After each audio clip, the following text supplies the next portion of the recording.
Good morning, everyone. Today we're in Copenhagen to meet with Anish Thakkar. He is the co-founder of Sun King, the world's leading off-grid solar energy company. He co-founded Sun King in 2007 with this mission, powering access to brighter lives. Let's meet him. Good morning, Anish. Morning. Thank you so much for having us today in Copenhagen. You are the co-founder of Sun King. You are a giant global in off-grid solar energy, serving regions without energy infrastructure. Could you please tell us more about your journey and present us Sun King in detail? Sure. So I started Sun King with my co-founder, Patrick Walsh, now over 16 years ago. And we met at the University of Illinois as undergrad students, where I was studying electrical engineering and Patrick was studying economics and physics. And the idea of Sun King came from some development work that Patrick was leading as a student in an off-grid village in eastern India, in Orissa. And the idea was to set up a biodiesel generator in a village as a means to create power for a community.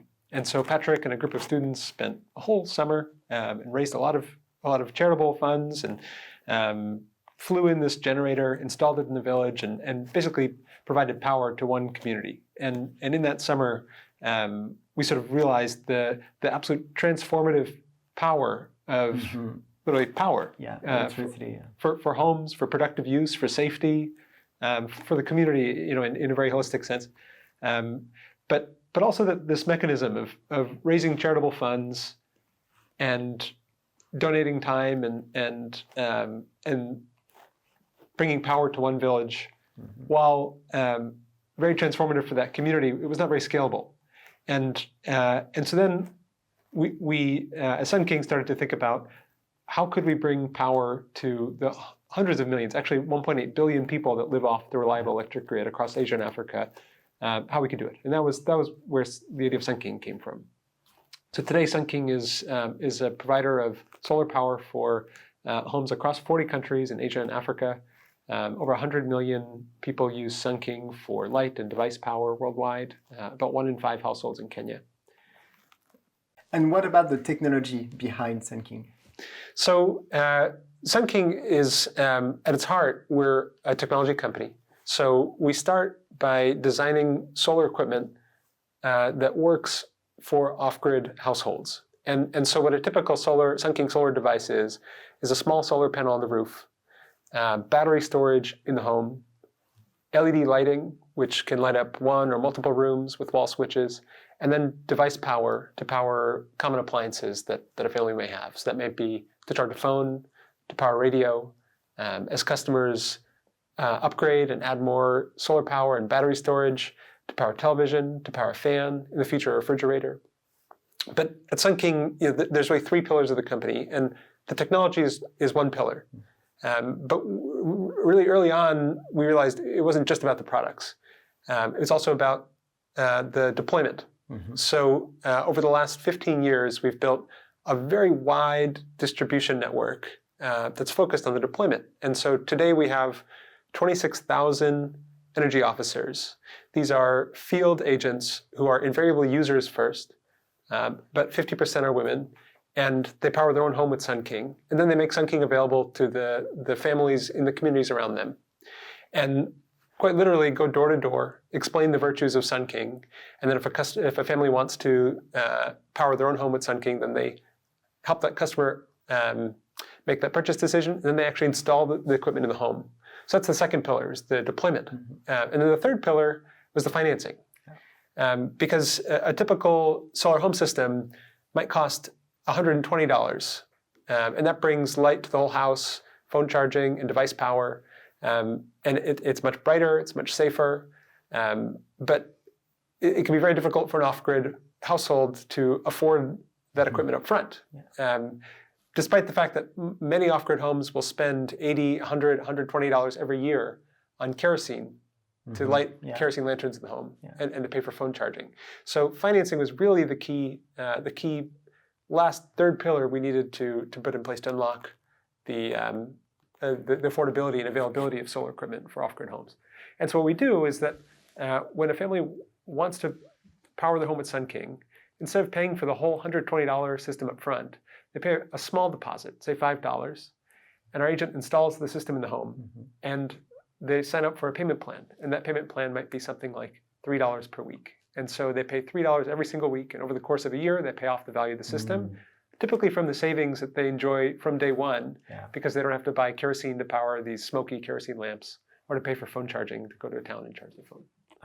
I love that. And when we talk about numbers, they are colossal. 95 million customers in Africa and Asia, including 18 million consumers in Kenya, and a market of 1.8 billion people in the world.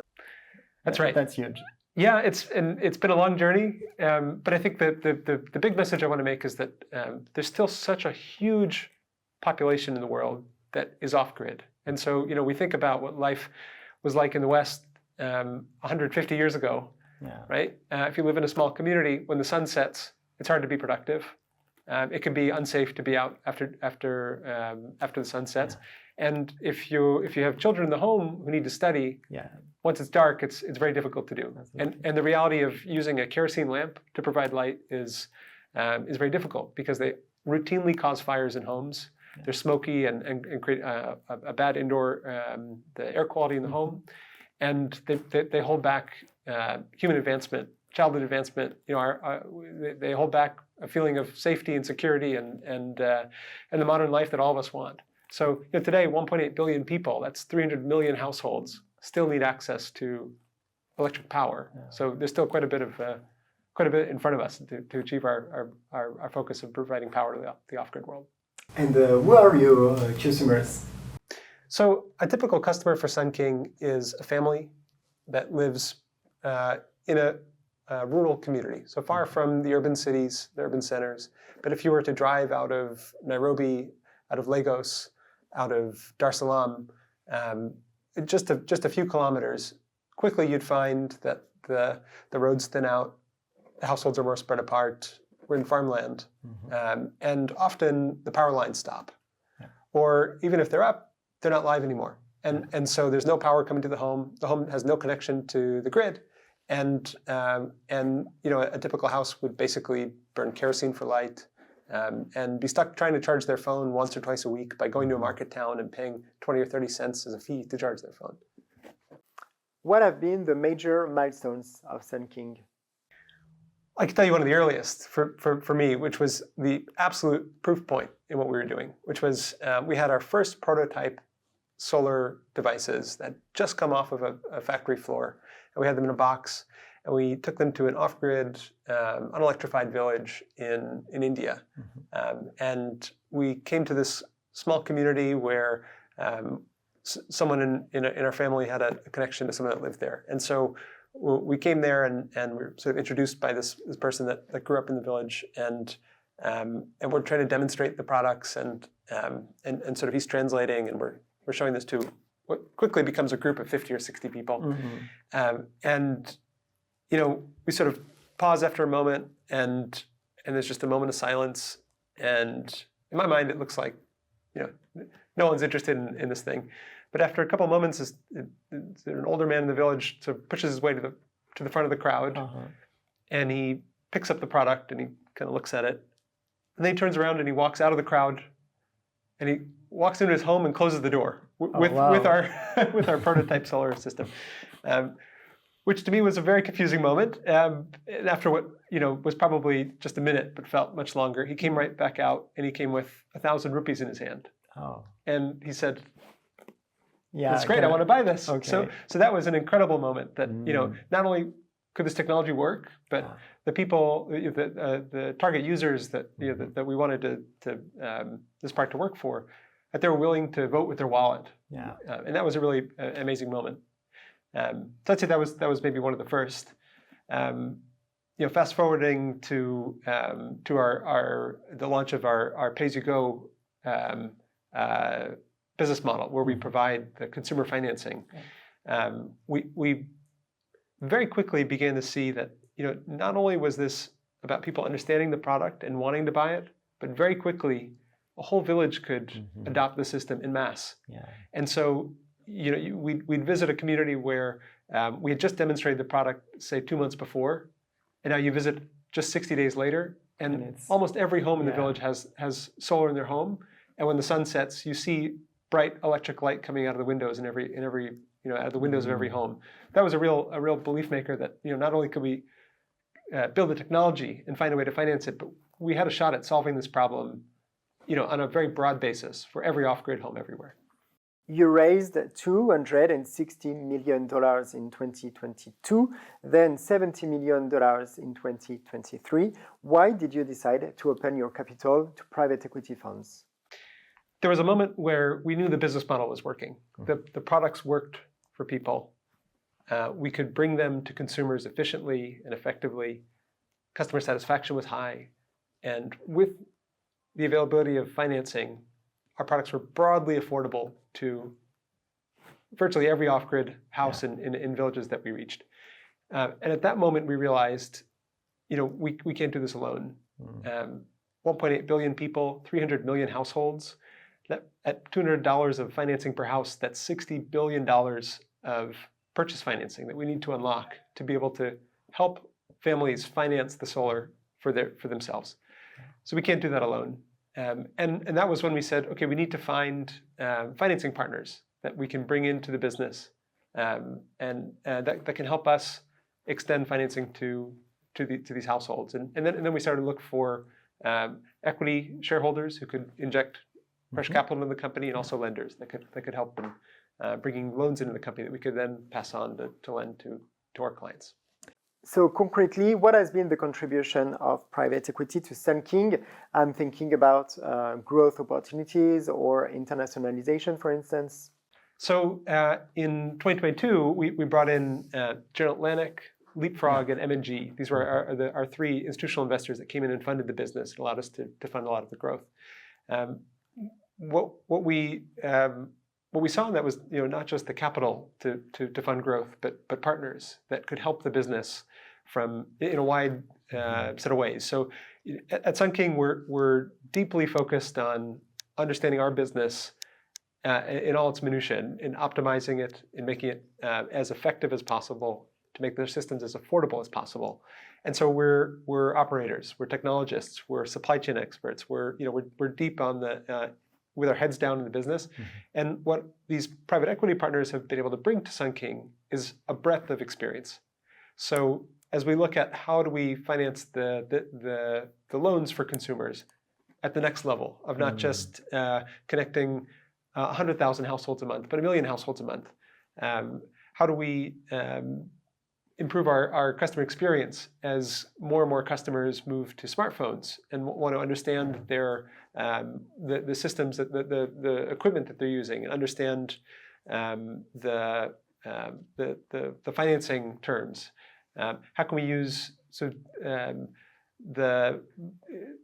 cutting edge data science and credit underwriting strategies to ensure that we can provide the right amount of credit to every customer so that they always get the best outcome. Those have been the benefits that we've seen in bringing these partners on, not just the capital, but the expertise to help our business grow. It's like having a sparring partner. Yeah, people say. Let's imagine you have an entrepreneur in front of you. Would you recommend that he opens up to private equity? What advice would you give him? First, I'd say it's about finding a partner that can be with you for a long term. And the first thing when you're looking for a partner in any part of life is to ensure that your values are aligned. And so with General Atlantic's Beyond Net Zero Fund, with Leapfrog, with M&G, we had 3 institutional investors who were deeply focused on the social impact of what we were doing and the climate impact. And that, to us, gave us a lot of confidence. It was not just about building a large business. It was about doing good and in the process building a large business. And then we have partners that we can trust, that when we're trying to decide together what decisions to take, we're doing them with our clients in mind, with our employees in mind, with our agents in mind, not just with the bottom line in mind. How did you choose your private equity funds? Let's talk about General Atlantic, for instance. First, it was a question of this values alignment. That's as we discussed, very key. The other is the personal connections.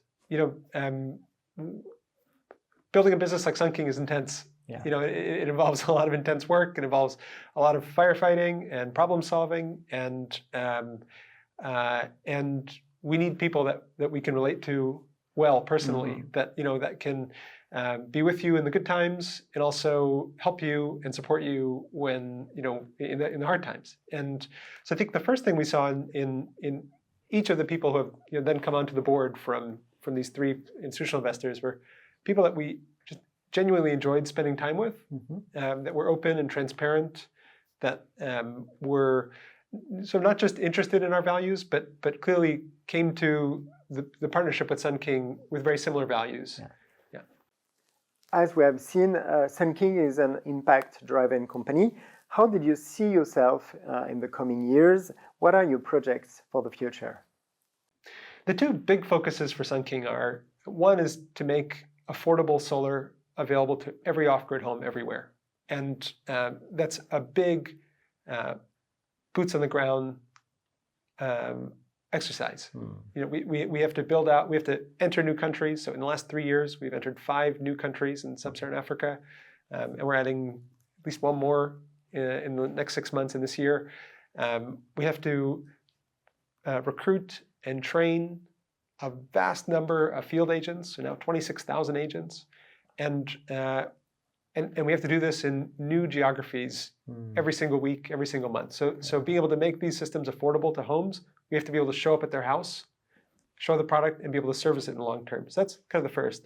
The second is that in the process of building this operation, which can very efficiently deliver solar equipment, install it in off-grid homes, service it for customers so they get the best experience, provide the financing, we've created this vehicle for deploying really socially impactful products that can solve, we believe, a wide variety of problems in the future. So the first focus is solar, but we look at over 80% of the households that we serve in Kenya, as an example, though they now light their homes with solar, they cook with things like wood or charcoal, and that's a big source of indoor air pollution.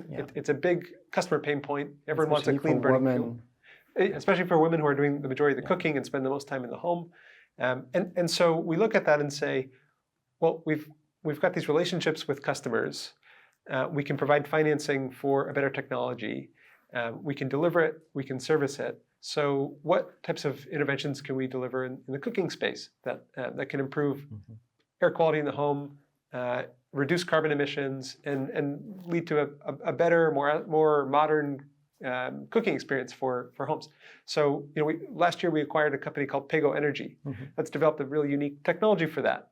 And the partnership in bringing that in-house was that they have the product that works for homes, and we have the ability to deploy it to many more homes. And so we sort of see that as just a great potential to accelerate technology that can lead to really great social impacts for households. And so we're researching areas related to cooking, to cooling. We're looking at things related to mobility, to financial inclusion and financial services and products. So we really see this as not just about solving one need in a home, but being able to find ways to bring solutions to families that solve other problems that they experience. Thank you so much, Anish, for your time, and congratulations on everything you've done. Thank you. Thank you.